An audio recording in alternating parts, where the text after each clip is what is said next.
اگر آپ کبھی یورپ کے نقشے کو غور سے دیکھیں تو آپ کو تین ملک ناروے، سویڈن اور ڈنمارک کی سرحدیں ایک دوسرے کے ساتھ جڑی ہوئی نظر آئیں گی۔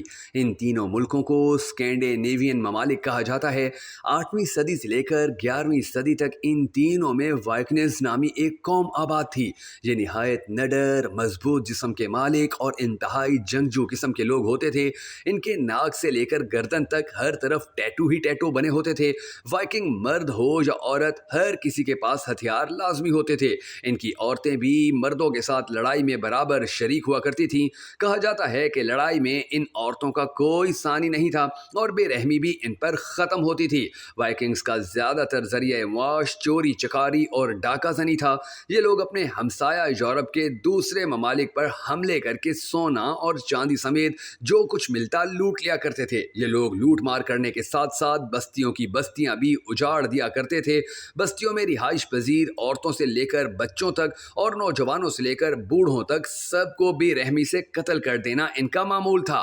وائکنگز یورپ کے دور دراز علاقوں پر حملے کرنے کے لیے کشتیوں کا استعمال کیا کرتے تھے، لہٰذا یہ خطرناک لوگ کشتیاں بنانے میں بھی خوب ماہر تھے۔ یہ لوگ ہمیشہ اپنے جنوب میں واقع یورپی ملکوں پر حملے کیا کرتے تھے، کیونکہ ان کے شمال میں ایک بہت بڑا 600 میل لمبا اور 360 میل چوڑا سمندر موجود تھا۔ ان لوگوں کا خیال تھا کہ یہ سمندر دنیا کا آخری کنارہ ہے اور اس سے آگے زمین کا کوئی ٹکڑا موجود نہیں ہے۔ جنوبی ممالک پر بار بار حملے کرنے کی وجہ سے یہ لوگ وہاں کا سونا اور چاندی پہلے ہی لوٹ چکے تھے۔ اب مزید حملوں سے ان کے ہاتھ کچھ بھی نہیں لگ پا رہا تھا۔ بار بار خالی ہاتھ لوٹنے کی وجہ سے ان لوگوں نے ایک فیصلہ کیا کہ اب شمالی سمندر کو پار کر کے دیکھا جائے کہ آیا وہاں کوئی زمین کا ٹکڑا یا کوئی انسانی بستی ہے کہ نہیں۔ یہ فیصلہ ان کے لیے ایک بہت بڑا جوا تھا، کیونکہ اس سے پہلے ان میں سے کسی نے بھی یہ سمندر پار نہیں کیا تھا۔ وائکنگز نے سمندر کو پار کرنے کے لیے بہت بڑی بڑی اور مضبوط کشتیاں بنائیں۔ 799 میں ان لوگوں نے اپنا سفر شروع کیا اور کئی ماہ کے تھکا دینے اور اعصاب کو توڑ کر رکھ دینے والے سفر کے بعد یہ لوگ بالآخر خشک زمین اور ایک انسانی آبادی کو ڈھونڈ لینے میں کامیاب ہو گئے۔ انسانی آبادی جو وہ ڈھونڈ لینے میں کامیاب ہوئے تھے وہ ملک انگلینڈ تھا۔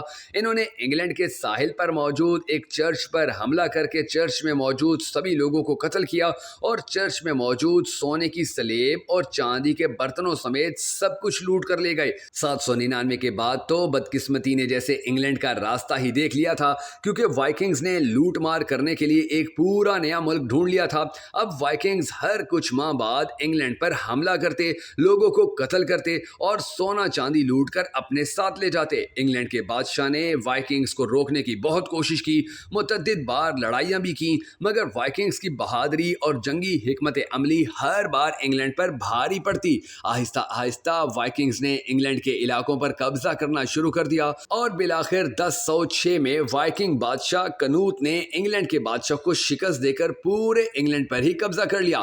1100 آتے تک وائکنگز یورپ اور نارتھ امریکہ تک پھیل چکے تھے۔ بعد میں یہ لوگ آہستہ آہستہ مختلف ممالک میں بس گئے اور جو وائکنگز دنیا میں کہیں کھو کر رہ گئے۔ یہ لوگ آج بھی مختلف یورپی ممالک میں آباد ہیں۔ کہا جاتا ہے کہ 711 میں مسلمانوں نے اسپین فتح کر لیا تھا اور 800 آتے تک مسلمان اسپین کو یورپ کی سپر پاور بھی بنا چکے تھے۔ مسلمانوں کی کامیاب معاشی حکمت عملی کی وجہ سے پورے یورپ کی دولت اسپین میں جمع ہونا شروع ہو گئی تھی۔ اس وقت اسپین کا دولت میں مقابلہ کر پانا کسی یورپی ملک کے بس کی بات نہیں تھی۔ اسپین کی اسی دولت کو دیکھتے ہوئے وائکنگز نے 25 ستمبر 844 کو اسپین کے ساحلی شہر سیلوی، جسے اس وقت ایزیبیلیا کہا جاتا تھا، اس پر حملہ کر کے اس پر قابض ہو گئے۔ اس وقت اسپین پر امیر عبد الرحمن دوئم کی حکومت تھی۔ امیر عبد الرحمن دوئم نے اپنے فوجی جنرل موسیٰ ابن موسیٰ القصوی کو 100 دن کا وقت دیا کہ 100 دن کے اندر اندر وائکنگز کا مکمل خاتمہ ہونا چاہیے۔ موسیٰ ابن موسیٰ کے لیے یہ ایک بہت بڑا چیلنج تھا، کیونکہ آج تک تاریخ میں کوئی بھی وائکنگز کو مکمل شکست نہیں دے پایا تھا۔ جنرل موسیٰ نے 11 نومبر 844 کو وائکنگ سے ایک فیصلہ کن جنگ کی۔ اس خون ریز جنگ میں مسلمان فاتح ٹھہرے۔ کہا جاتا ہے کہ اس جنگ میں 1000 کے قریب وائکنگز مارے گئے تھے۔ آپ خود سوچیں کہ جس جنگ میں 1000 سے زائد وائکنگز مارے جائیں وہ کتنی خون ریز جنگ ہوگی۔ 300 سے 400 کے قریب وائکنگز زندہ پکڑ لیے گئے تھے۔ جنرل موسیٰ نے زندہ بچ جانے والے وائکنگز کو کھجور کے درختوں کے ساتھ باندھ دیا۔ اس لڑائی کے دوران وائکنگز کے 30 سمندری سمندری جہاز مسلمانوں کے قبضے میں آ گئے تھے۔ بعد میں زندہ بچ جانے والے وائکنگز میں سے بہت سو نے اسلام قبول کر لیا اور مسلمانوں کو مضبوط کشتیاں بنانے کے گر سکھائے۔ پھر اسی وجہ سے مسلمان یورپ کے دیر سوئٹزرلینڈ تک پہنچنے میں کامیاب ہو گئے۔ یہ تاریخ میں وائکنگز کو ہونے والی بہت بڑی شکست تھی۔ یورپ وائکنگز کی مسلمانوں کے ہاتھوں اس ذلت آمیز شکست کو مکمل طور پر چھپانے کی کوشش کرتا رہا، حتیٰ کہ وائکنگز پر ہالی ووڈ نے 6 سیزن پر مشتمل ایک ویب سیریز بھی بنائی جو 2013 سے لے کر 2020 تک ٹی وی سکرینوں کی زینت بنی رہی، مگر اس سیریز میں بھی اس لڑائی کو مکمل طور پر نظر انداز کر دیا گیا۔ اس واقعے کے بعد 1492 تک مسلمانوں کی حکومت اسپین میں قائم رہی، مگر وائکنگز نے دوبارہ کبھی اسپین کا رخ نہیں کیا۔ یہ کتنی بڑی فتح تھی اس کا اندازہ آپ اس بات سے لگا سکتے ہیں کہ جنرل موسیٰ کا مجسمہ آج بھی اسپین کے شہر ٹوڈیلا میں نصب ہے۔